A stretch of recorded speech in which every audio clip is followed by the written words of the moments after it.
Hello. There we go. All right, hey guys. So just to be responsible for the event here, I just want to be starting on time. I'm sure there's going to be people that are going to kind of trickle in. There's a good amount of people still in the hallway. But I just want to very, very quickly introduce Dr. Todd Loushine, Dr. Matt Law. They're going to be the ones who are going to be doing this breakout session. So just to give you guys a little bit of background, Dr. Todd Loushine, certified safety professional and has a PhD. He is from Wisconsin, so also where I hail from. Go Wisconsin. He is an assistant professor and environmental health and safety specialist and self-described data analytics expert. He is a former compliance safety and health officer where he learned about occupational safety and health from an OSHA perspective. He attended graduate school from the University of Wisconsin-Madison while also working as a risk manager at the Wisconsin Department of Health and Family Services. He is currently teaching as an associate professor at the University of Wisconsin-Whitewater. Mr. Matt Law is a certified safety professional who earned a doctorate of public health degree from Walden University. It is based upon his dissertation and doctoral studies of occupational risk perceptions among foreign-born construction workers in Central Florida. If you guys have not read that, that is actually a really, really interesting read. Just because, hey, you know, where I'm from, based upon my skin color, I have preconceived notions on how to do certain things. And Dr. Matt Law here spent a good amount of time kind of exploring a different perspective of what we got going on here in Central Florida. So he works from a management team for Grainger as a business strategist for safety solutions using academic research, market intelligence, and end-user data to develop comprehensive approaches to mitigate risks to people and property and the environment. He is a certified safety professional, like I mentioned, and a registered environmental health and safety specialist. So with that being said, I just want to take a quick moment. Dr. Matt Law has a podcast. Mr. Matt, do you mind talking about your podcast real quick, and then we'll jump into it? Okay. Well, so I do have a podcast. It's called Prove It To Me. We actually have a slide. We'll talk about it here in a little bit. But the first full-length episode was actually me and Dr. Todd here talking about exactly what we're talking about today. So it's kind of a cathartic process for me creating that podcast. It's really just a way to explore research in health and safety and workplace environment, and also just daily life, nutrition and health and wellness. So it's a lot of cool stuff. There's some really interesting episodes that I've had lately where there are studies that do exist and studies that don't exist and studies that really tell us some things that challenge our assumptions. So it's a really, really fun, interesting podcast, I think. I don't know, I'm the creator, so biased. So with that being said, guys, again, I do want to appreciate the time and opportunity you guys are giving these folks. So please, and correct me if I'm wrong, this will be slightly interactive. Sure, yeah. Okay, if not, please yell at me, I'm sorry. But with that being said, guys, please welcome Dr. Todd and Dr. Matt Law. Thank you, guys. Oh, yes. I should let everybody know that this session is being recorded for the podcast, so you'll be able to listen to it later, just in case you space out now. But it's also a way to get the listeners to kind of hear what we have to say again from a little bit of a different perspective. So Kelton was very kind in his review of our bio. If somebody has a heart attack, please call 911. We're not that type of doctors. And I always just go by Todd, so just call me Todd. This is slightly different than what the program has for a title. We had been going back and forth with Tim, and we decided, you know, you've got another session coming up next on leading indicators or on data. And so we're going to talk a little bit about it, but what we decided to do is attempt to catch lightning in a bottle, I guess, and talk about the same things we kind of talked about in that original, but we're going to make it more towards a group discussion versus just a two-person discussion. So we will be talking a little bit about the setup for scientific approach to things, but a majority of the slides are dedicated to metrics. We're going to talk a little bit about the difference between correlation and causation, speak to basically what would be our gut, hey, I think this is how it's working, and then at the end Matt's going to lead a transformative exercise. But before we begin, we've been talking about his thing. The reason that Matt put together his podcast is something that I've felt and known for 20, 25 years, but didn't have the cojones to do it myself. And so I just want to give him props for putting this podcast together and start really talking about what is actual research versus basically what I have here up in the top. I'm going to do my own research and then putting in the search, this is what I already know. And when somebody says, do your research, and they say, just Google something, that's not research. By definition, it's not. You're just looking something up. That's all it is. You're trying to find an answer. I'll go over this and I'll give it over to Matt. So the scientific method is there, but really it's not, it's cyclical, yes, but it's never a straight line. It's always 2 steps forward, 1 step back. Unfortunately, sometimes it's 3 steps back, and you got to redo it. And sometimes you put in days, hours, months, and then have nothing to show for it. Anybody here go through doctoral training? I mean, the 2 things they tell us when we go in for our original proposal of the problem is 1, don't cry. 2, don't run out of the room crying, because your mentor team, when they see blood in the water, they're like sharks. I got through my first one, though I was very nervous. The whole idea is just basically seeking the truth or seeking understanding. And what is truth? You may be thinking to yourself right now, truth is what I say it is, or how I perceive it. And so what we're going to do is we're going to try to show you different examples and put you through some exercises so that you can conceive, hopefully by the end of this, that, maybe what I think, or the reason I think things are going a certain way, or the reason why something that I'm trying to put into place isn't working the way I thought I should, isn't what I think it is.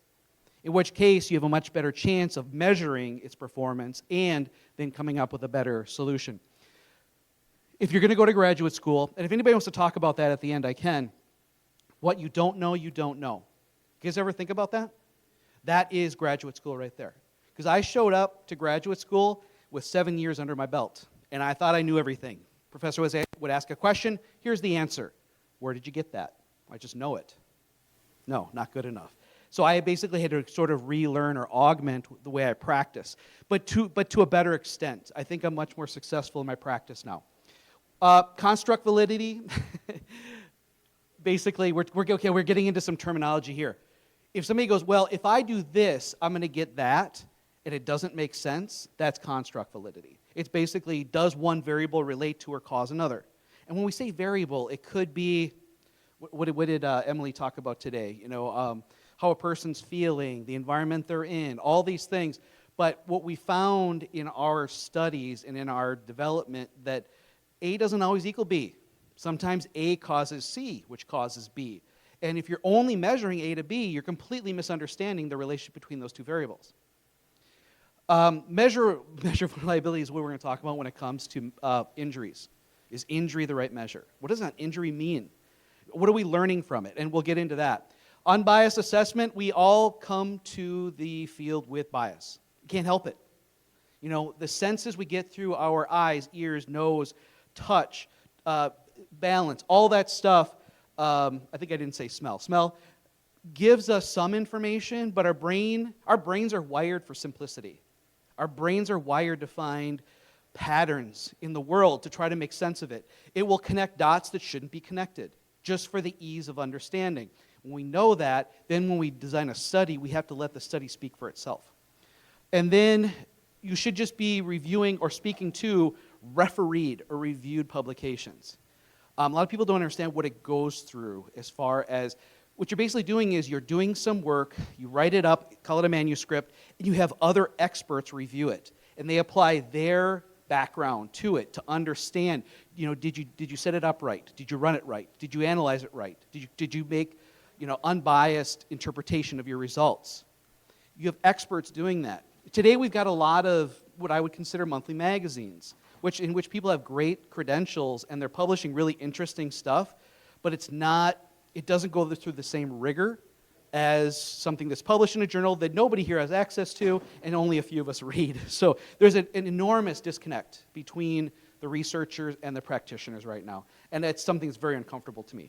So I think from my perspective, one of the biggest takeaways from this presentation is just to be more curious and to open up your curiosity about things. So all of us carry some form of bias, and you'll talk about, or in research, bias comes up all the time. It could be a personal bias, it could be a response bias in the way people that, respond to different surveys or different factors that are out there, but it's just to be curious. And we all carry these preconceived notions and assumptions about things, but if you're presented with an idea or you find something in measuring something that goes against what you thought was actually true, don't just dismiss it, be curious about it. And the same, it goes the other way too. If you're presented with something that does align with what you think is true, don't just immediately accept it, be curious about it. We have to get in this mindset of experimentation and measuring and testing and controlling things. We have to be able to figure out what really works.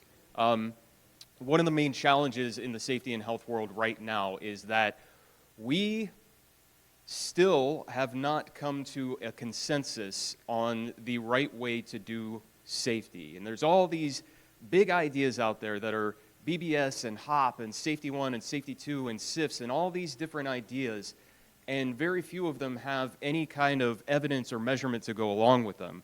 But what I'm saying is that's not necessarily a problem, it's an opportunity. It's an opportunity for us to be curious about it and go out and test it and measure it and figure out exactly what's going on here so that we can move forward. So this slide builds off of what he had just said. What is the truth? And so I've got 2 questions up here that I want you to think about but don't reply to.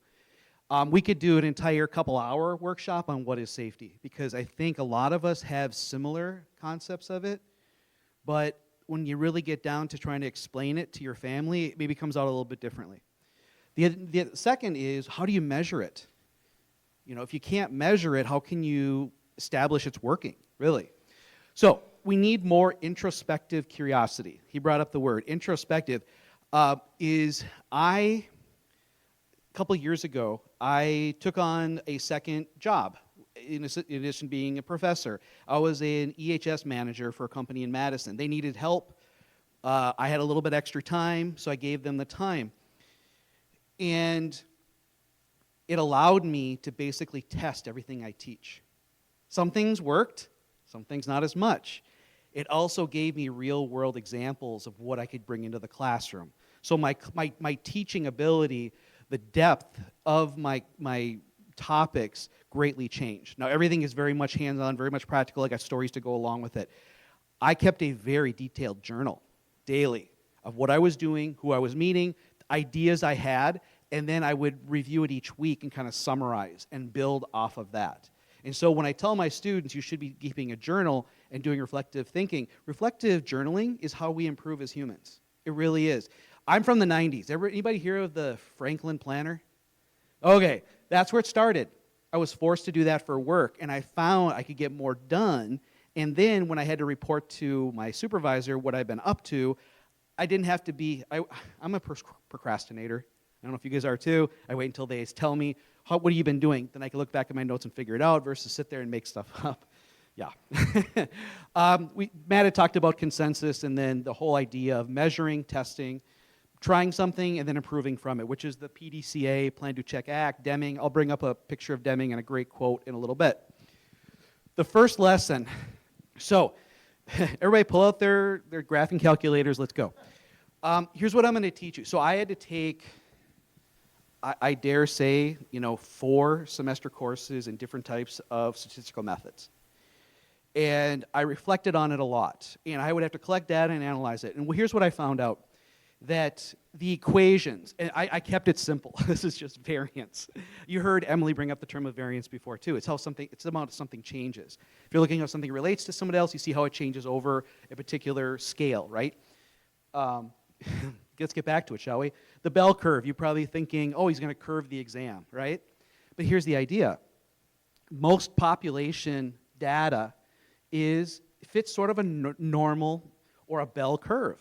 The basic idea is that the mean, the median, the mode are all right in the center, so it's the most frequent measure, and then as you tail away, we can calculate based on how many numbers or frequency are in here, we get a standard deviation. And you can see here that the standard deviation is basically the square of the variance, I believe is what it is. You're thinking, why do we have to know this stuff? Because almost all parametric statistical methods require the population data to fit this basic model. If the data doesn't fit this model, we can, so what they're basically saying is there's some skewness or kurtosis to your data set, especially when you have a sample variance, that you can still run it. It's going to be a little bit off, and maybe you have to run non-parametrics on it, but it's still somewhat valid.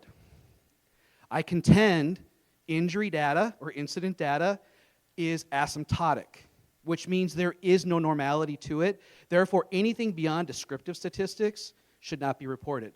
And what I really mean by that is we've got the Bureau of Labor Statistics here. You guys have seen these curves before, yes? This is from their SOI report. These are all the different classifications of incidence rates, or incident rate, however you want to call it. Does everybody assume that's the average?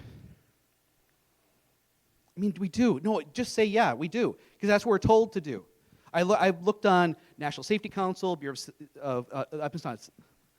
National Safety Council, ASSP, Board of Certified Safety Professionals. They show you how to calculate an incidence rate, total case, severity, DART, lost workday, and compare it to your industry peers, right? But don't we then assume that this is the average? I mean, even OSHA. OSHA says, you know, in order to get VPP, you have to have 3 years of DART below your industry average. Average means nothing when you have extreme outliers, you're not including the zeros. And that's how they're doing it. But they don't tell us that. They worry about, oh, people are underreporting. Sure, maybe, but I published a paper last year that showed that that's not our biggest concern, that it's actually the hours worked in the calculation of the incidence rates that's driving things way off. Anything to add? they're like, turn, we don't want to know anymore about that. So just to expand on this a little bit and just to sort of corral us in a little bit, I have to say that this is, what we're doing is challenging that the way we measure things right now. And what we're not saying is stop what you're doing and do something else, because obviously there is an industry standard here, and there are things that we have to report and we have to measure for various different reasons, right? Whether it be for OSHA recordable reasons or for insurance reasons or whatever it may be, what we're doing is we are challenging what those measurements actually mean and how to think about them. It's not an end-all be-all. It is something that's necessary for an industry standard, but when we're actually talking about ways to improve and make things better for workplace safety and health, this is not necessarily the answer because of all the issues that Todd's talking about. Yeah, what I came up with in grad school when I started working on this stuff is, can you judge my driving performance based on the number of accidents I get in? Can I judge the performance of your safety program based on the number of injuries that occur? I think it's something else. I really do. I think it's unfair. And here's the other thing, too. I think it's Druck who had said what gets measured gets managed. Are we managing what gets recorded? Are we managing our calculations, or are we managing what's going on out in the field? Okay, so I love this one. This is a huge topic of debate on LinkedIn, at least anyway. You guys know Heinrich's pyramid, right? Everybody's like, oh, it's BS, right? Well, I took Heinrich's pyramid. I bought the book, the 1953 version, for $4. It's my most prized possession. It cost more to ship it to me. This was in grad school. So I took his pyramid, I kicked it on its side, I turned it into a distribution, because that's what he should have done. He made a mistake by putting it in a pyramid. This does not say that they are related. If you turn the page after, it's not the right page right away after the pyramid, it's the one after that. He talks about, I'm not saying these things are related. He's saying that some incidents actually will result in fatality before it would ever be a near miss or anything that's low. He says that. All he's trying to demonstrate is that there's value in trying to understand the incident that resulted in near miss or good catch or observation or first aid. And those happen on a much more frequent basis. That's all he's really saying. So when we look at it here, was he way off? Well, Bird replicated it, Mosaic, and ConocoPhillips. I'm seeing the same curve, you guys, or I'll say the same trend. That's a better way to say it. I'm seeing the same trend. Best represented by the curve called asymptotic. Okay? Lots and lots, very few. Lots and lots, very few. So when I worked that part-time job, they had been using these metrics for the performance of the safety program. I said, okay, I will continue to measure those, but I want to know how many first aid cases have been happening. I want to count the near misses. I want the worker observations, and I'm going to track the corrective actions I make, and I'll compare it back as a ratio to what you have here. Here's what we found. On a monthly basis, I may have one recordable, and I may have like 50 near miss, first aid observations. Am I creating a better, safe environment by considering 50 observations or one? One. Well, I was going to say one. No, it's the 50. The more information you have. Here's the other thing I'll say. I have 50 opportunities for touch points with workers. Every time there was an injury, I came up with contrition. I'm sorry this happened to you. What can we do? To try to get rid of the idea that they're intimidated and I'm going to blame them. The other is, what it did is it proliferated more discussion. I could walk around, and I did a lot. I'd have 3 people stop me at each cycle around. That's a lot. And they would come to me in the office and talk about things. I created a new system to record that stuff. I showed management that when workers are able to talk, ask questions about safety, report things, and then I respond to them immediately, we're able to drive down all that lagging stuff. But it wasn't the lagging stuff anymore. It's the feeling that was built. It proliferated to engineering, to supervision, to maintenance. And I didn't have measures for that, but I knew. You want to add to this? And sort of the danger of thinking that one of these things would relate to the others is that so we talked about variance, and you'll hear variance used in a few different ways, but there are many, if you've ever done an incident investigation for especially a severe injury or fatality, you know that there are many things that go into that. And each one of those causes a certain amount of variance or what they contribute to that situation happening. And the best example I can give right now, because I use regression models a lot for my statistical analysis. I don't want to lose you on that, but basically in my dissertation, I looked at where you were born, how old you are, and your education level, and how those affect your perception of risk. Now, when I put all three of those things together, they account for, man, I'm going to misquote my dissertation, but I think it's something like 5% of the variance. So being born outside of this country, being a younger person, and being of low education accounts for 5% of your risk perception. So that means there's all this other stuff. So you can't just say that the number of near misses directly relates to the number of fatalities, because that's not the case. There are many other factors that go in here. And in this case, what we're saying is that these really aren't related at all. So for one of my courses, I teach students this novel method for analyzing work comp data. And the second step is to do a distribution. Do you see a similar trend than what we had with the other data? Please say yes. Yes, we do. Exactly. And so, but here I actually have a median and an average, or median and a mean if you want. Do you see the difference between the two? So if we were to use like the Bureau of Labor Statistics data, we'd say, oh, the average claim was, 23 or 4,300, but the median is 9.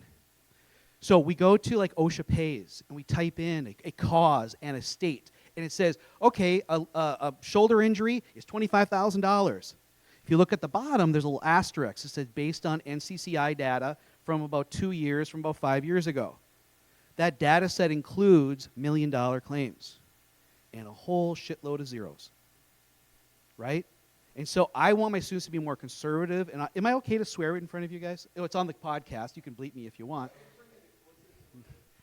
I figure if I can swear in front of any group, it's the construction people. That's a compliment, by the way. So if we consider all exposures, regardless of severity, we do not have normality. We shouldn't be reporting anything. If we're only considering a subset of high severity, maybe, just maybe. But we're really only capturing a very small percent of what's really going on and opportunities to find out what we could do to make corrections. Here's the study I published. It's in Shift. Is that right? Shift. This is free. You can get it online. I downloaded 7 years of OSHA 300A data from the OSHA website. be careful. It crashes Excel every time you try to run an analysis. I had to become very patient. I had to use the university's computers. Finally figured it out. Here's the thing. See this right here? So what I have here is their data right here against the Bureau of Labor Statistics. I was trying to see how close it was to the bureaus. What is that? In 2019, there's this weird anomaly. That's like a Star Trek. A weird occurrence. Here's what happened. I was working with a grad student. We created this graph. I'm like, this is weird, wild stuff. Looked into it. There was a company in 2019 that reported that each one of their employees put in 4.2 trillion hours that year. I shit you not, people, 4.2 trillion hours per worker. I'm like, that's odd. I wonder if that happens more than we know. So then we came up with a process of elimination. First of all, this is overall. So it's total reports times by 200,000 divided by total hours. That's the way the BLS does it, right? But I feel you have to consider the unit of measure. And that is, can I compare a company to an overall, even though it's part of it? Or is it better to compare each individual company's number and take the average of that? Is it different or is it the same? A lot of you are thinking back to algebra. It's like, yeah, I think it's the same if they're squared. No, it's different. It's a completely different number. I couldn't do it initially. I had a bunch of weird zeros. So first thing we did is we went through, and any company that submitted either 0 employees or 0 hours worked, we took those out. And that was the first. Okay, I don't have the phases in here. I've got it over here. Next one was some companies were reporting that all their workers put in 10 hours a year. 10 hours a year. I want that job, as long as it pays well. So then we decided, well, what is the minimum number of hours we would want a company to have their workers on average work? And we set it at 500. That's not a good bar. We just felt that 500 hours a year for every employee, that's got to be their small or a company that doesn't do that much. So we got rid of those in the second. We also got rid of, that's what we got rid of, the zeros. Or no, I'm sorry, the really low work hours, because we calculated hours per FTE based on reporting, and then the total case and the DART incidence rate. Then we decided, let's look at the really high numbers. So we went in and we set the limit, I think, at like 2,600 hours. The student figured out if you were to put in, like 80 hours a week or 76 hours a week. He worked in construction and manufacturing, so he calculated it. We took out those, we took out the high numbers. Here's what happened. We did it for each year, and so I've got all the numbers posted here. So we removed an average of 37,000 entries per year, which was about 12%. 12% of the people who upload to the data set, their numbers don't make sense. 12%. What if your quality numbers is you failed 12% of the time? How long would you stay in business? But here's the thing. I talked to the heads of OSHA. I said, what's going on with this? They said, we don't have any money to monitor this. We expect you guys to figure this out. So that's what I'm doing. They should have something in place to track when people upload if it makes sense. Here's the other thing. We removed a huge number. On average per year, 76% of the number of employees reported. So it's a really high number. 46.72% of the hours worked. The 0% injuries reported in that weird group was only 18%. But this is interesting. Of the weird ones, the actual number of occurrences was only about 2%. So are people over-reporting? Or are they over-reporting the number of employees or the hours worked? Because the incidence rate, the hours worked, that's the denominator. You increase the denominator, you reduce the product. Uh-oh. But I don't think it's their fault. I went in and read a bunch of them, and you've got a large corporation that has, like, say, 200 sites. So what they were doing is putting in the number of workers per site, the number of hours for the entire corporation. So it really wasn't their fault, but the system itself should be catching those things. Ultimately, after we made all the corrections, the numbers got much better. And then what I did is I compared the overall calculations, the individual calculations, the mean calculations against BLS. Nothing matched. Nothing matched. I'm going to run it statistically to show, but I know nothing matched. This is a natural data set, a sample, 7 years of a sample. So we should be able to find something, right? Nothing matched. Therefore, what are we doing? That's the question. So that's something I'm efforting over the next year is to wrap this up. Do you want to say anything to? Okay, keep going. You guys believe in SIFs, right? Serious injury fatality movement. I like the idea of a reclassification, but this is the justification. That, and I dug back, and it was Fred Manuel's work in the early 2000s that really generated the idea of a SIF and its unrelatedness to minor occurrences. You guys know who Fred Manuel is? I mean, he's near the end of his career or whatever. For years, he's had an enormous bug up his ass. He hated Heinrich, and he was tossing daggers at Heinrich's work through the Professional Safety Journal. And this is one that kind of stuck. So what they did here is it's a dual y-axis. So they think that you can give them a comparison. This is the actual numbers. That is this. But does this get you excited? Right. We got to look at how things are presented too. There's a wide difference there. Another thing. What is it? 45% of the fatalities are caused by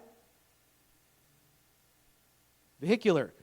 And then you have falls, you have contact struck by, violence, and then you've got another tier which goes down to explosions and things like that.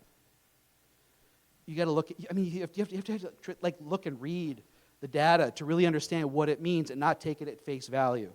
Now, I still think it's a great idea to have an investigation, a classification for SIFs. I see that justification, but I don't see it in the data itself. Anything to say? So I just think it's great that you brought this new chart in here because I found myself in a situation where I had to actually recreate this chart, the one that we've all seen, and take those rates and put it in there. And I realized as I was doing it that, hold on a second, these are two completely different calculations, and that doesn't make sense to compare them against each other like this. But I'm going to recreate the chart anyway because, hey, it looks kind of sexy.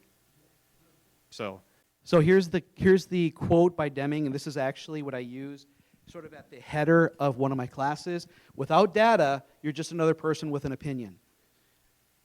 You got to be able to prove it. You got to be able to measure. And there are so many newer measures coming out. We're at an exciting time in this field. I'm really excited. We're questioning the use of incidence rates. I really like this new movement of thinking of measuring and studying the things that go well in order to mitigate or prevent the bad things, versus just trying to prevent the bad things. I'm excited. So let's talk about causation, correlation. I'm going to tell a story. Have you guys heard of the Hawthorne effect? Some of you, yes. So I'm going to tell the story so you kind of understand it. Of course, I'm ad-libbing as I go through. So some researchers from Harvard wanted to find out, does the lighting level in a manufacturing floor affect productivity? So they came in and they took a random sample of people, put them in another room, and then they controlled the illumination or foot candles or however you want to measure it for different shifts. And then they measured the number of phones they built. So they had it at one level, got the baseline. Lowered it, it went up. Lowered it, it went up more. They're like, that's interesting. And then they put it back up to the original thing and it went up again. We had talked about construct validity. Had nothing to do with lighting. Well, they didn't realize that the researchers were like talking to these assemblers, and it was the sort of the camaraderie or being able to have yourself heard that made them, and they felt really good about what they were doing, and that's what drove up productivity, nothing to do with lighting.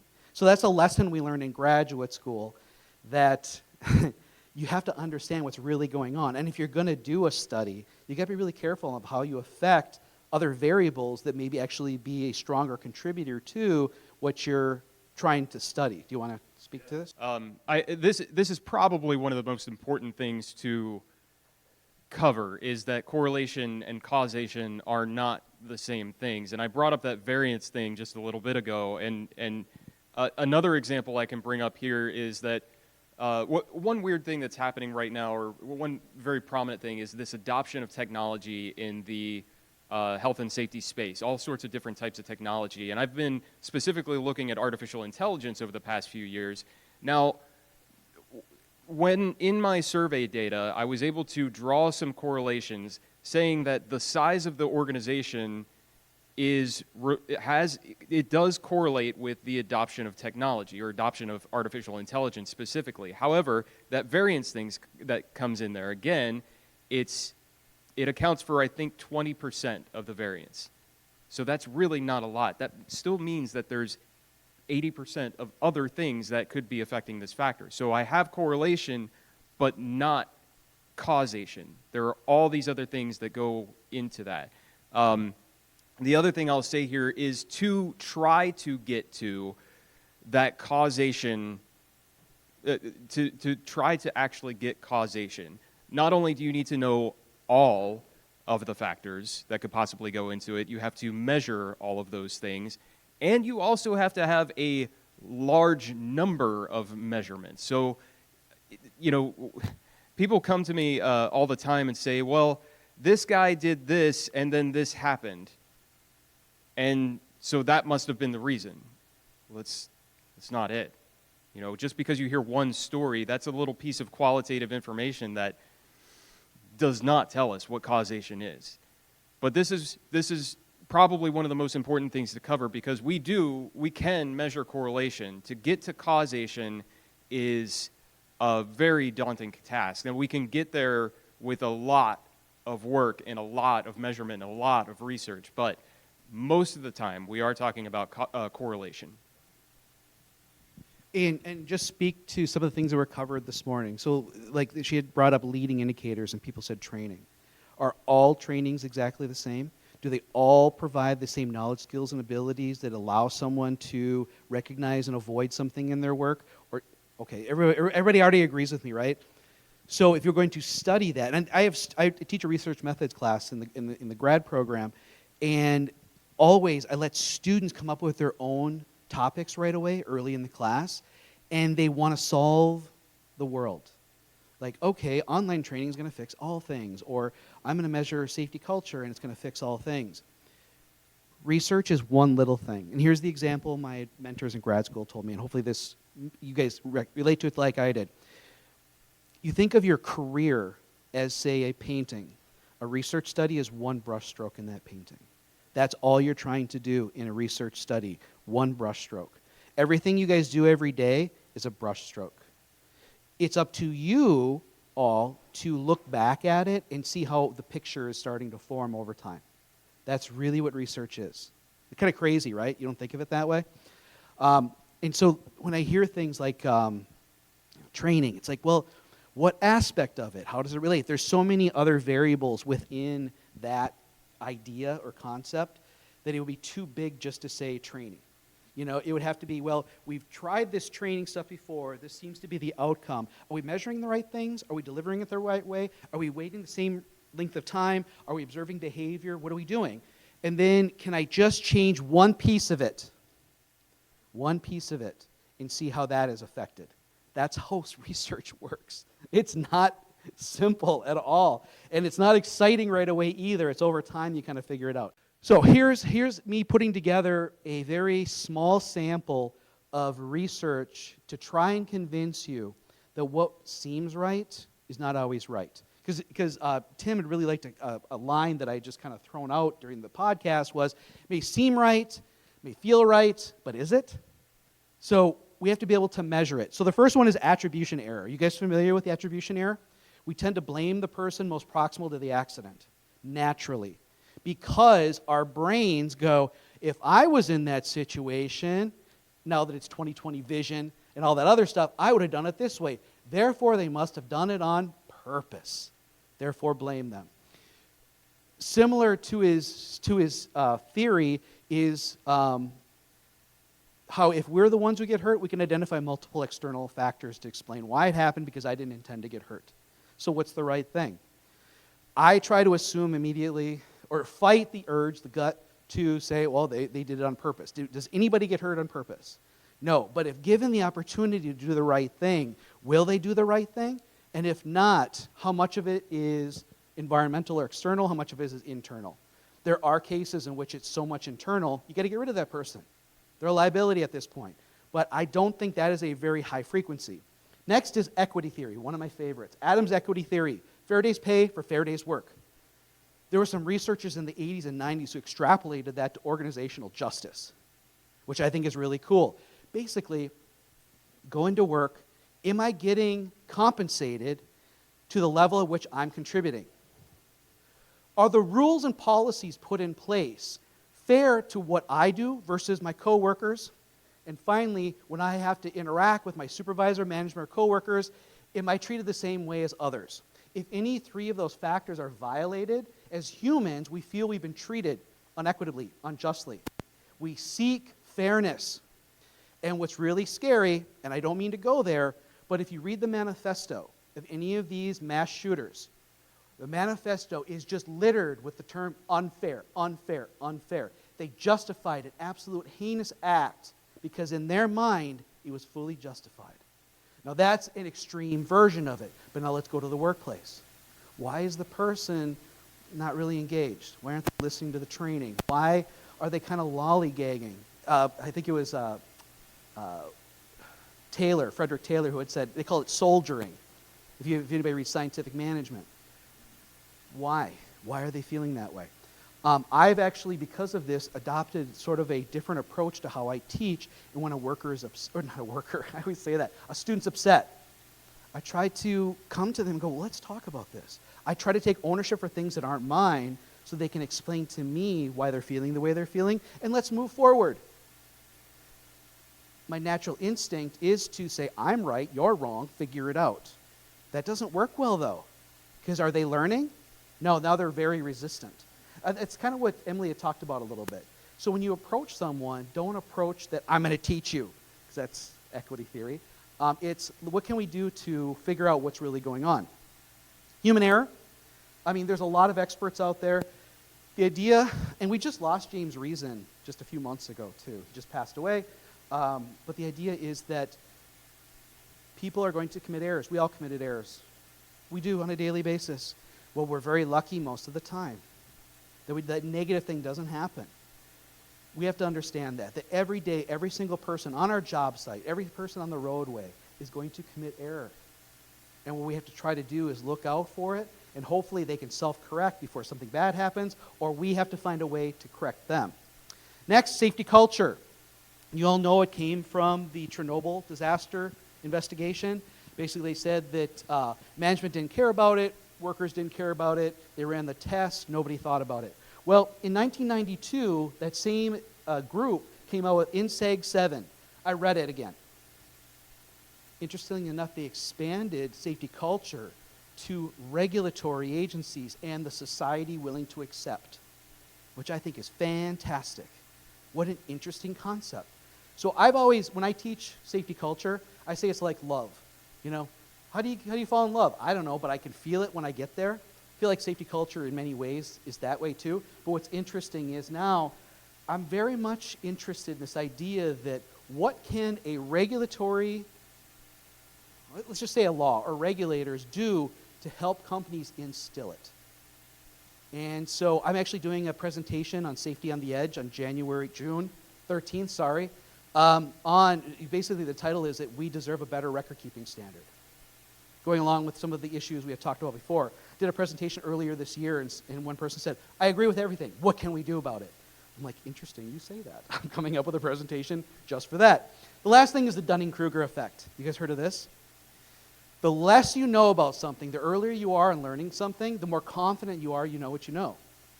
And then as you gain experience or additional learning, your confidence slides. And then at some point, you really kind of figure it out and you start going up again. So realize that a worker who's brand new on the site is probably going to be very confident in what they know. And it's a natural thing. So everything's a learning opportunity. So that's why I did so well in that part-time EHS job. I was constantly finding micro opportunities for micro-learning for my boss, my boss's boss, the supervisors. I was always teaching.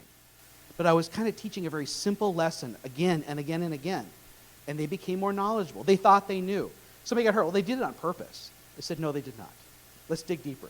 I want you to go out there with me and let's ask these questions. And then they understood that they were big contributors to it. There's a reason why they didn't lock and tag out.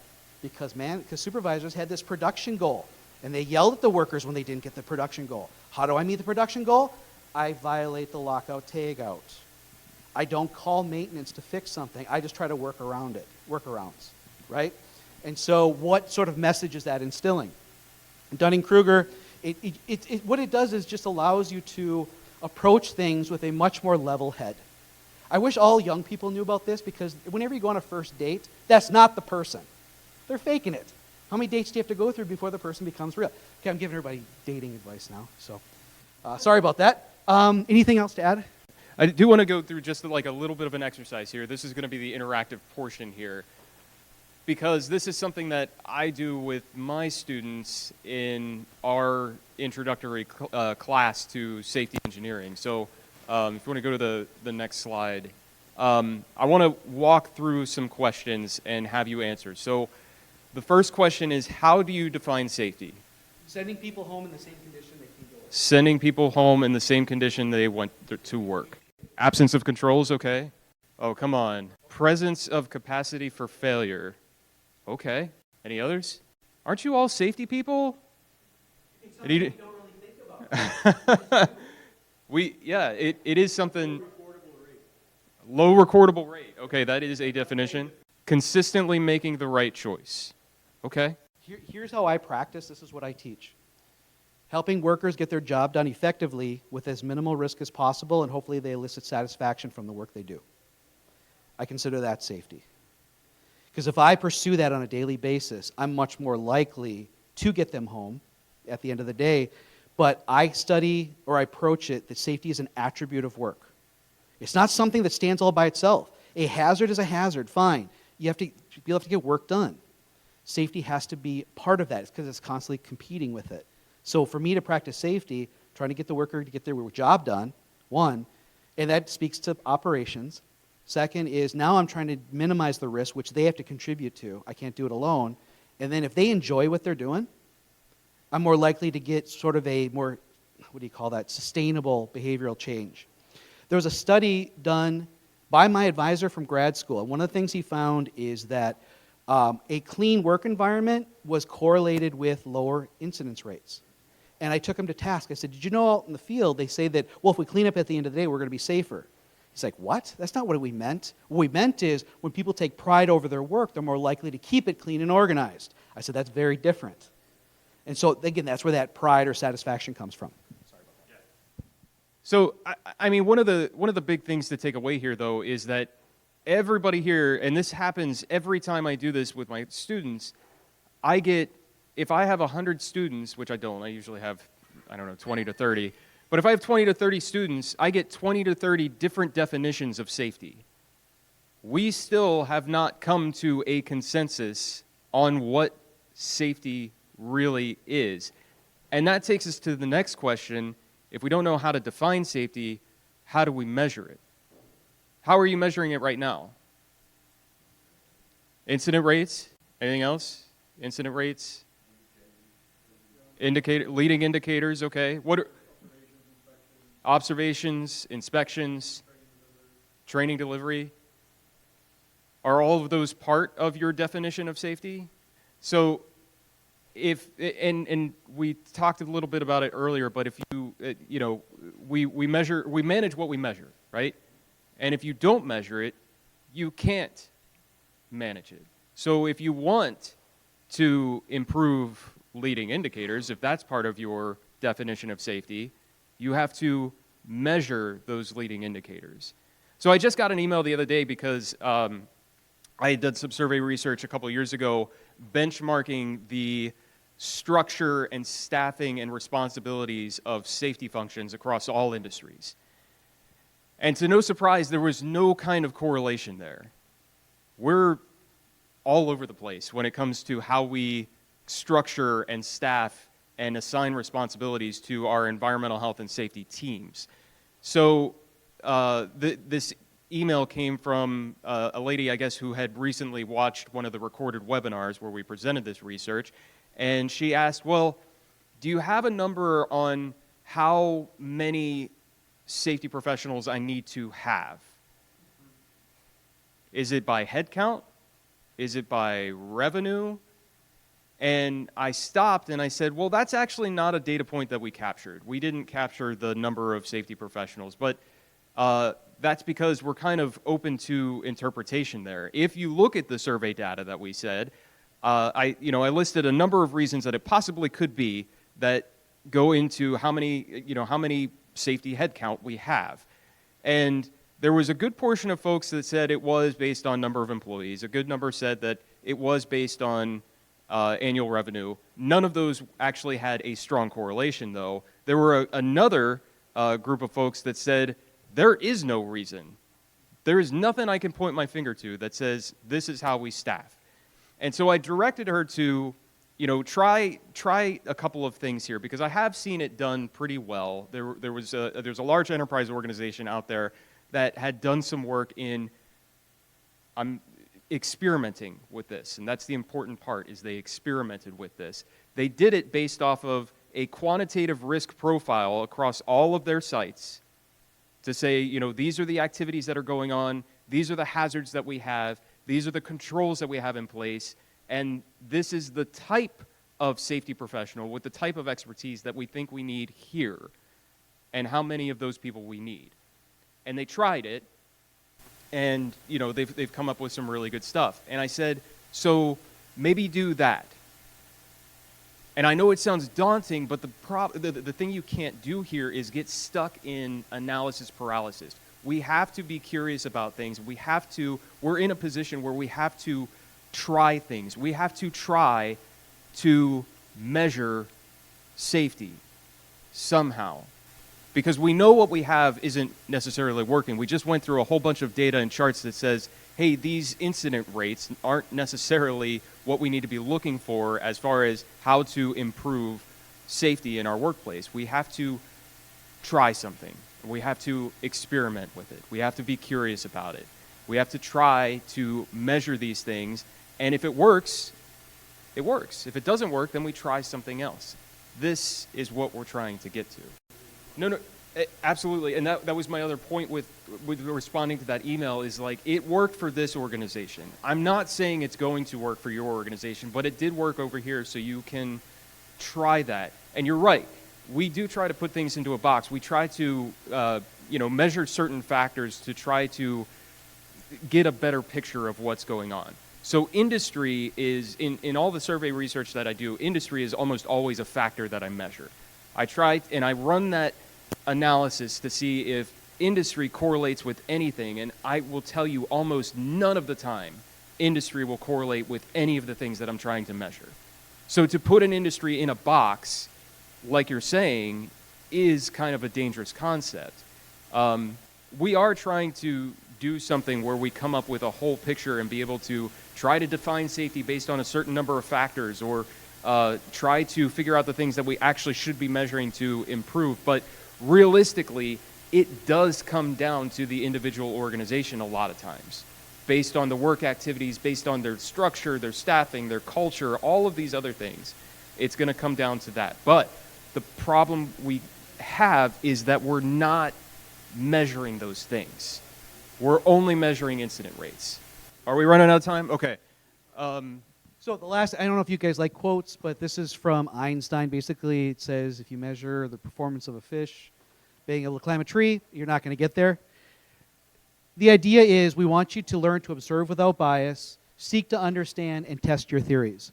Like to your question or whatever, I'm approaching it from the individual. That's my unit, is the individual versus a company versus a program.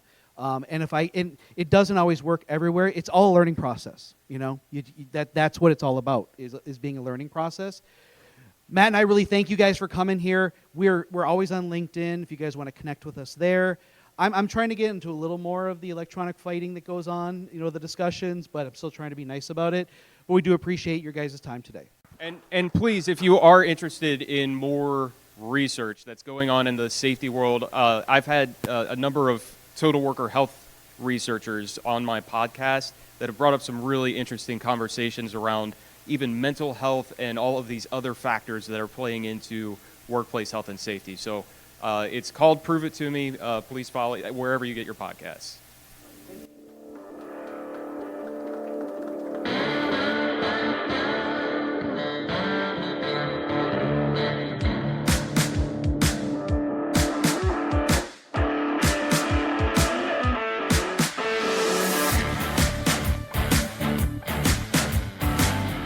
Prove It To Me is produced by me, Matt Law. Original music by Wes London. You can find this podcast on Podbean, Apple Podcasts, Spotify, YouTube, Amazon Music, and iHeartRadio. Like what you've heard so far? Please like, subscribe, and follow wherever you get your podcasts. And leave a 5-star review on Apple Podcasts. Got questions about what we talked about or research that you want to share? Send an email to contact@proveitpod.com. The views and opinions expressed in this podcast are those of the host and its guests and do not necessarily represent the official position, opinion, or strategies of their employers or companies. Examples of research and data analysis discussed within this podcast are only examples.